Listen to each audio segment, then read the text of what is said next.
주간 동안 우리 시청자 여러분 잘 지내셨습니까? 네. 오늘은 이어서 세 번째 시간으로 어떻게 큐티를 해야 되는가 함께 은혜를 나눠보도록 하겠습니다. 맨 처음에는 제가 무엇을 말씀드렸죠? 큐티란 무엇인가? 두 번째 시간은 왜 큐티를 해야 되는가? 그래서 왜 큐티를 해야 되는가를 통해서 큐티의 많은 유익한 점, 큐티를 하게 되면 많은 주어지는 은혜에 대해서 살펴봤는데, 그러면 문제는 어떻게 큐티를 해야 되는가, 도대체 어떻게 큐티를 해야 되는가를 우리가 한번 생각해 볼 필요가 있는 것이죠. 먼저 우리가 시편 51편 10절 말씀을 한번 다 같이 읽어보도록 하겠습니다. 시편 51편 10절 말씀 다 같이 읽겠습니다. 시작. 하나님이여 내 속에 정한 마음을 창조하시고 내 안에 정직한 영을 새롭게 하소서. 아멘. 정직한 마음, 정한 마음. 다윗이 하나님 앞에 아주 간절히 부르짖는 기도의 내용이죠. 우리 마음속에도 다 이런 마음이 있어요.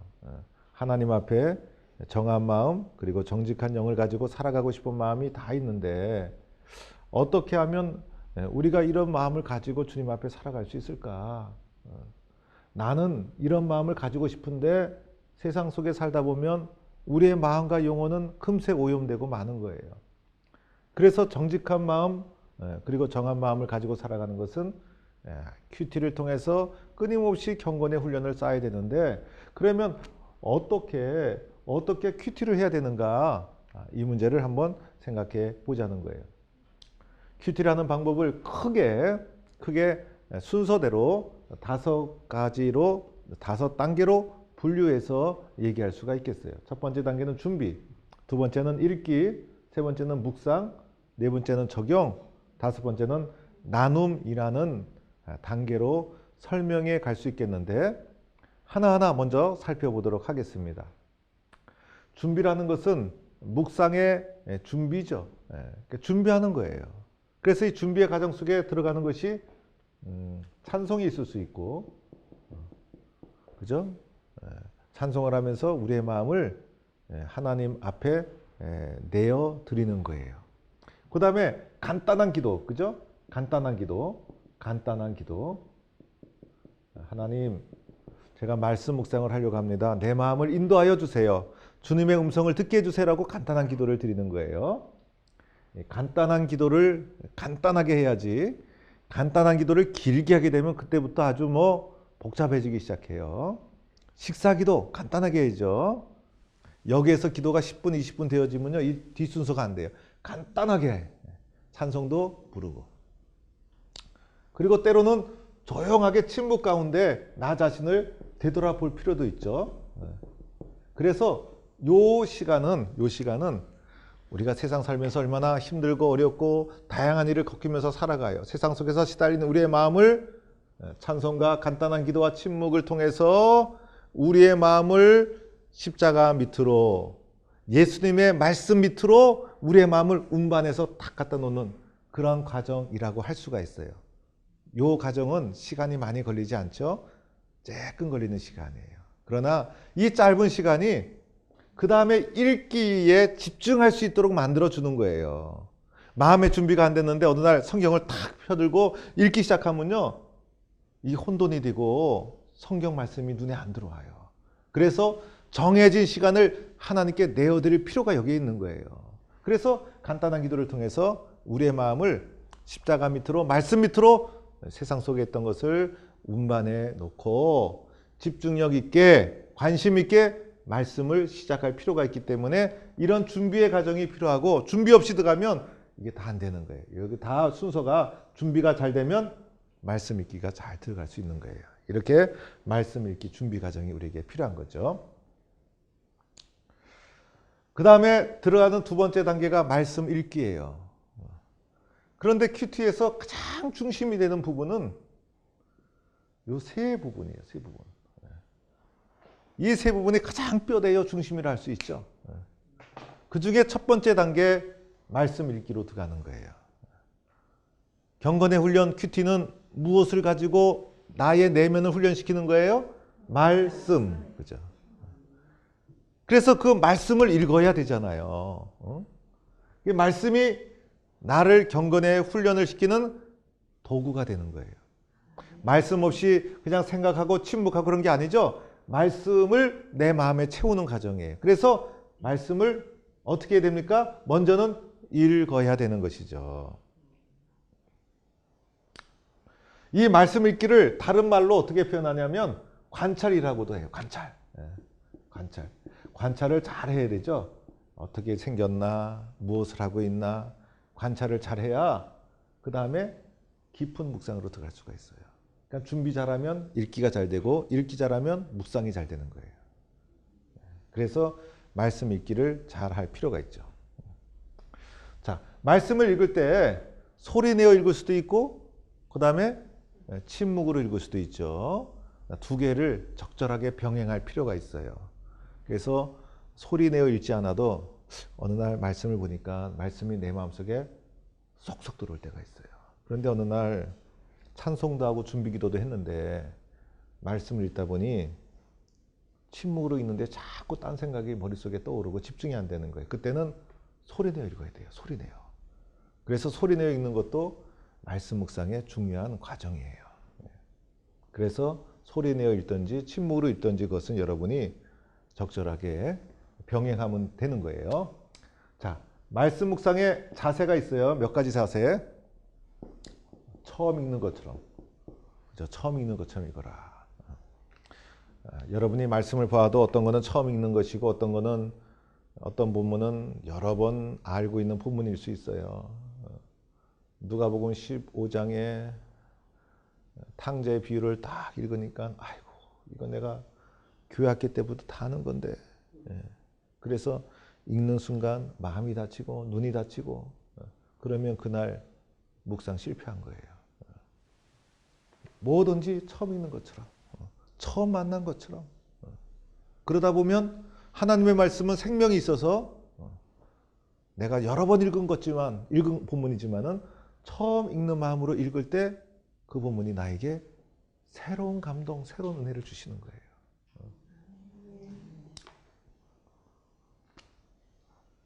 두 번째는요, 감정을 실어서 읽어야 돼요. 감정. 감정. 이 감정이란 도구가 얼마나 강력한지 몰라요. 감정을 너태 어떤 감정으로? 연애 편지 읽듯이. 지금 내가 연애 시절로 돌아가는 거예요. 그래서 사랑하는 사람으로부터 편지를 딱 받았어요. 요즘은요, 카톡으로 다 해결하지만은 옛날에는 편지 한 통이 얼마나 강력했어요. 연애 편지를 딱 받고 나면 한번 대충 쫙 읽고서 다 읽었다 이러고서 연애 편지를 꾸겨가지고 저쪽에 휙 집어넣을 사람 아무도 없어요. 연애 편지를 들고선 감정을 혼자 그 속에 집어넣은 거예요. 이 단어는 나를 이렇게 생각하는 거구나. 이 사람이 왜 이렇게 썼을까? 읽고 또 읽고 또 읽고 곱게 접어서 가슴에 품고 저는 그래 보지 못했지만은 힘들 때 또 펼쳐보고 감정을 넣는 거예요. 그러다 보면 그 단어 속에서 나를 향한 하나님의 뜻을 느낄 수가 있는 거예요. 나와 관계없다 이러면 아무것도 느낄 수가 없어요. 마치 사랑하는 사람의 편지를 받듯이 성경 자체가 우리를 향한 하나님의 사랑의 편지예요. 그래서 감정을 넣어서 말씀을 읽을 필요가 있죠. 또 읽을 때 탐구하는 자세, 그죠? 탐구하는 자세. 이 사람은 왜 등장했을까? 내용을 파악하려고 상황을 상상하면서 관찰하면서 지적인 호기심을 가지고 성경 본문을 잘 읽어보는 거예요. 그러면 성경이 얼마나 흥미로운지 몰라요. 성경을 소재로 수없는 영화와 드라마가 만들어졌잖아요. 삼손 이야기, 다윗 이야기, 그 드라마를 보면요. 세상에 그 어떤 것하고도 만들어낼 수 없는 감정을 넣고 처음 있는 것처럼 탐구하다 보면요. 그 안에 엄청난 시나리오와 엄청난 인간 드라마가 그 속에 담겨 있어요. 왜 그랬을까? 탐구하는 자세로 성경을 읽는 거예요. 또 하나는 반복해야 돼요. 반복. 그죠? 성경은요. 읽으면 읽을수록 은혜가 돼요. 세상의 책은요. 2번만 봐도 지겨워요. 저는 영화 2번 보고서는요. 처음보다 더 은혜로웠다는 사람 못 봤어요. 영화 처음 봤을 때는 너무너무 좋은데 2번만 보면요. 아이고 다 아는 장면인데 눈을 감게 되고 흥미가 잃어버려요. 제가 한 번은 너무 재미있는 영화를 보고선 혼자 봤어요. 그래갖고 나중에 친구한테 친구야 너 그 영화 봤냐? 그러니까 안 봤대요. 네가 꼭 봐야 될 영화다. 그리고 그 친구 데리고 영화관에 갔어요. 그 친구는 처음 보는 거고 전 2번째 보는 거였어요.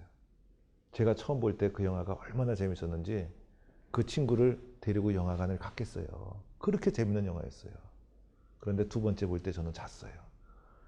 2번만 봐도 2번만 봐도 세상의 모든 것은 그렇게 되어 있어요. 그런데 성경은 처음 볼 때보다 2번째 보니 처음에 못 봤던 것이 보여지고 3번째 보니 깨달았지 못한 것이 또 깨달아지고 4번째 보니 감추었던 것이 보여지기 시작하고 그래서 성경은 반복해서 읽을수록 깊이 있게 성경의 내용을 발견해 나갈 수가 있어요. 자, 5번째는 분석하면서 읽어야 되죠. 분석하면서. 때로는 질문도 던지고 때로는 반복되는 단어가 무엇인지 관찰하면서 이 관찰이라는 것이 너무나 중요해요. 그래서 이렇게 말씀을 쭉 읽다 보면 여기에서 이미 묵상에 대한 것이 다 쏟아져 나오게 되어 있는 거예요. 읽지 않으면 묵상이 안 되는 거예요. 읽지 않으면 묵상거리가 나올 수가 없어요.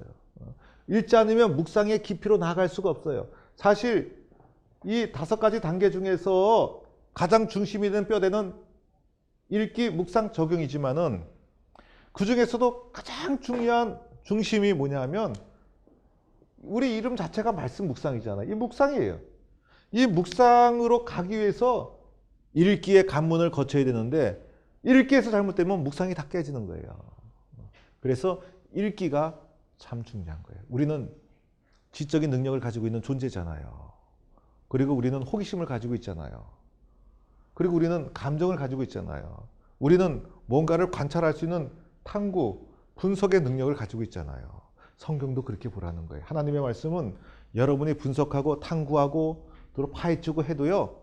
여러분의 하나님 말씀은 언제나 권위 있게 우리를 감동시켜 주실 거예요. 네. 그래서 우리는 이런 마음을 가지고 끊임없이 성경을 들여다볼 필요가 있어요. 왜? 거기에 하나님의 말씀이 있고 내가 보는 것만큼 읽는 것만큼 하나님께서 우리에게 은혜를 주시기 때문인 거예요. 자, 이렇게 읽기의 관문을 거쳐야 되는 거예요. 자, 준비와 읽기 너무나 중요해요. 이 과정을 잘 거치면 3번째 말씀 묵상의 꽃이라고 있는 묵상의 세계로 나아갈 수가 있는 거예요.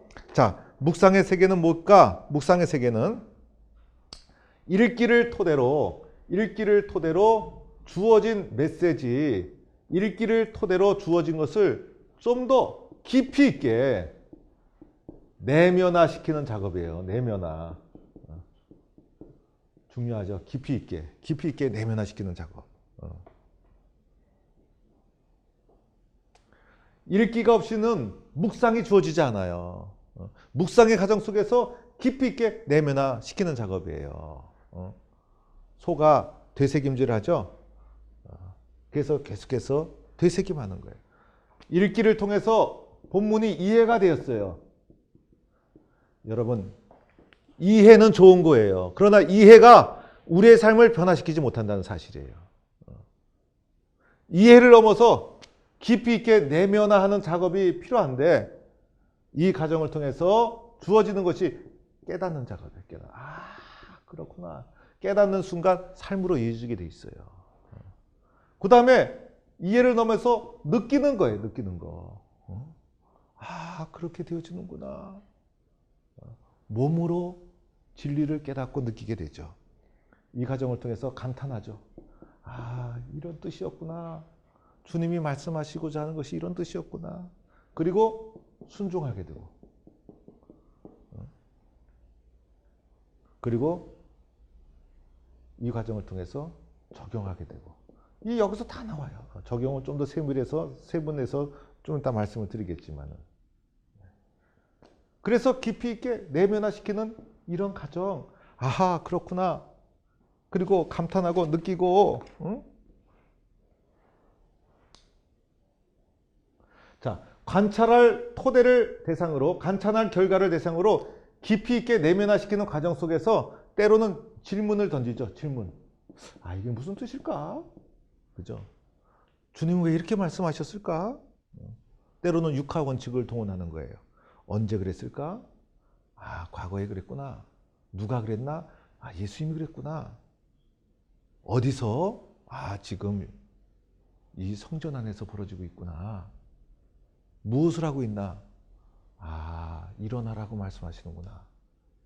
결과가 어떻게 되었나? 이런 질문을 분석적으로 던질 필요가 있죠. 그러다 보면 그 가운데 묵상의 깊이로 나아갈 수가 있는 거예요. 또 이 과정을 통해서 내가 유달리 오늘 내가 처해진 상황에 따라서 본문이 다르게 읽혀질 수 있어요. 어느 날은 마음이 너무 기뻐요. 어느 날은 마음이 너무 슬퍼요. 어느 날은 굉장히 절박한 문제가 있어요. 선택의 기로에 설 때가 있어요. 어떤 날은 자녀가 대학교 원서를 넣는데 어디에 넣을까?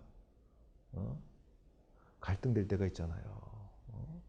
또 어떨 때는 아파트 계약을 맺었는데 할까 말까 이런 다급한 삶의 문제가 있을 수 있거든요.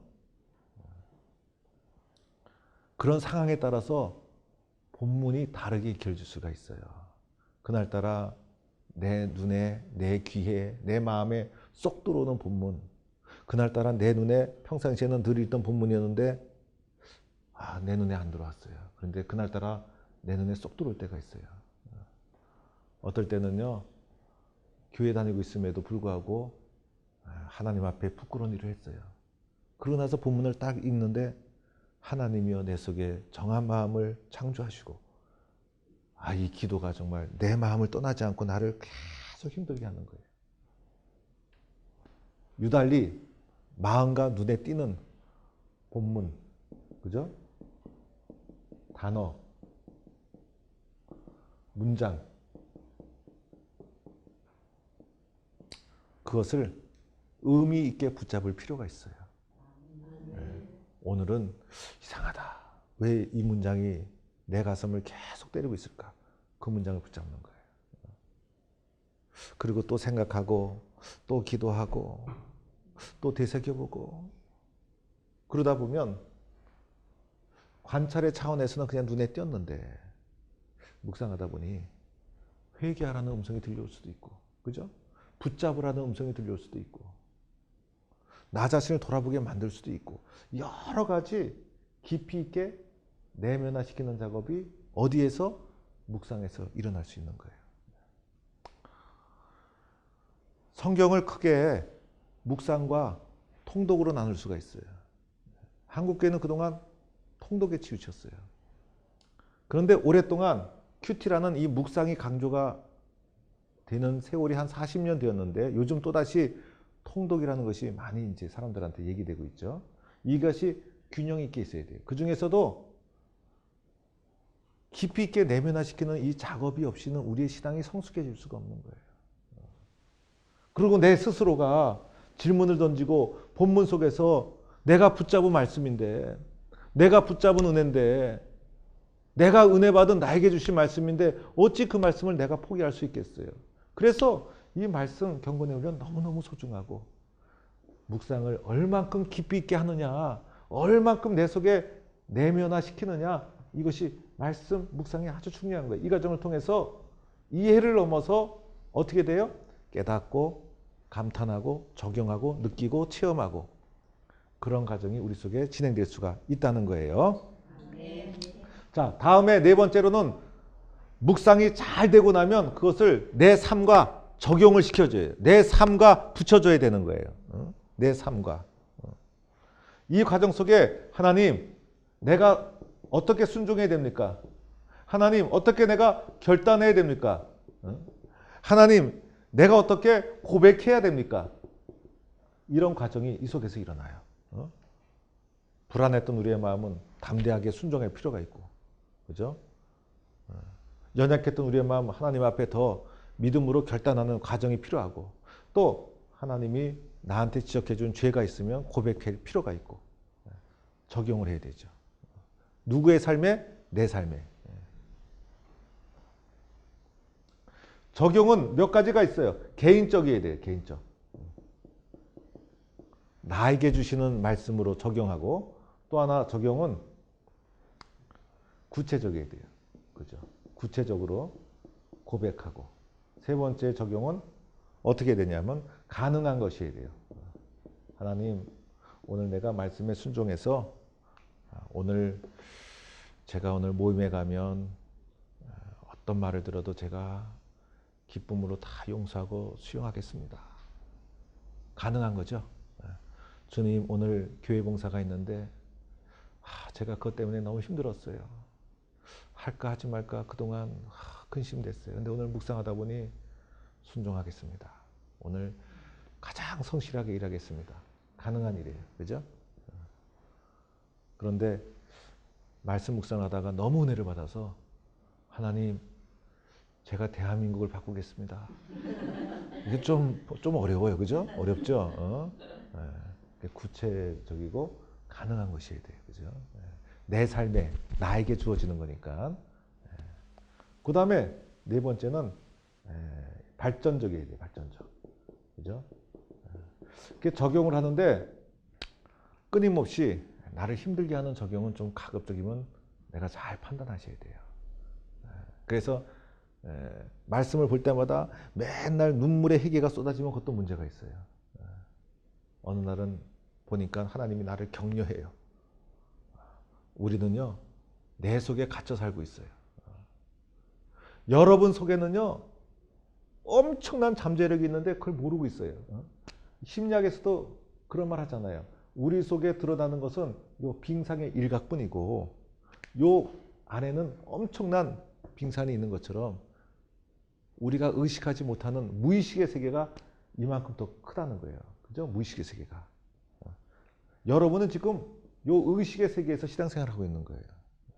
그런데 하나님의 말씀을 읽다 보면 하나님의 말씀은 의식을 뚫고 무의식의 세계로 나를 보도록 만들어줘요. 내 속에는 엄청난 잠재력이 있어요. 잠재력. 이 잠재력을 하나님의 말씀이 자꾸 일깨워주고 깨닫게 해주고 보게 하는 거예요. 그러다 보니 나는 못한다고 생각했는데, 나는 대상이 아니라고 생각했는데, 나는 쓸모없다 생각했는데 하나님의 말씀이 나를 자꾸 격려해 주시고 용기를 주시고, 그래서 할 수 있구나.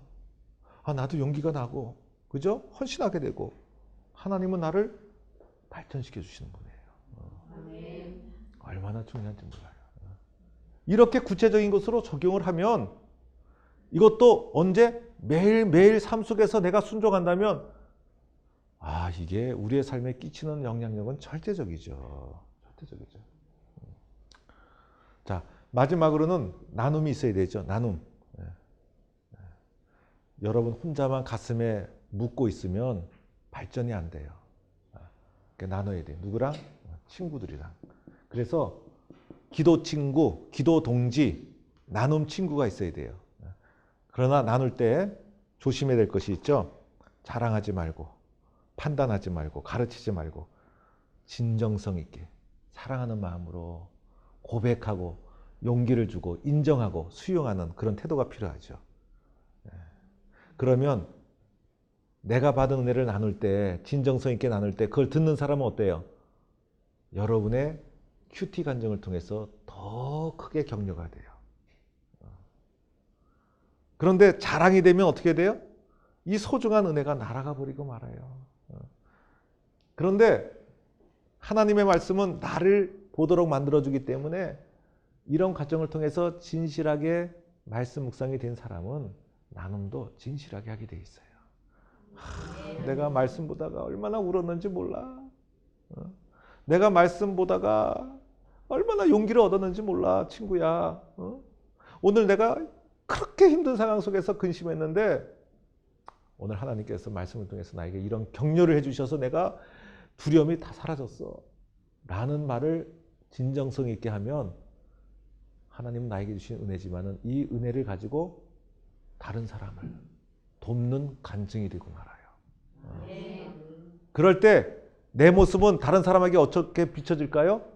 야, 우리 교회에 저렇게 말씀을 사랑하는 신실한 그리스도인이 있었구나.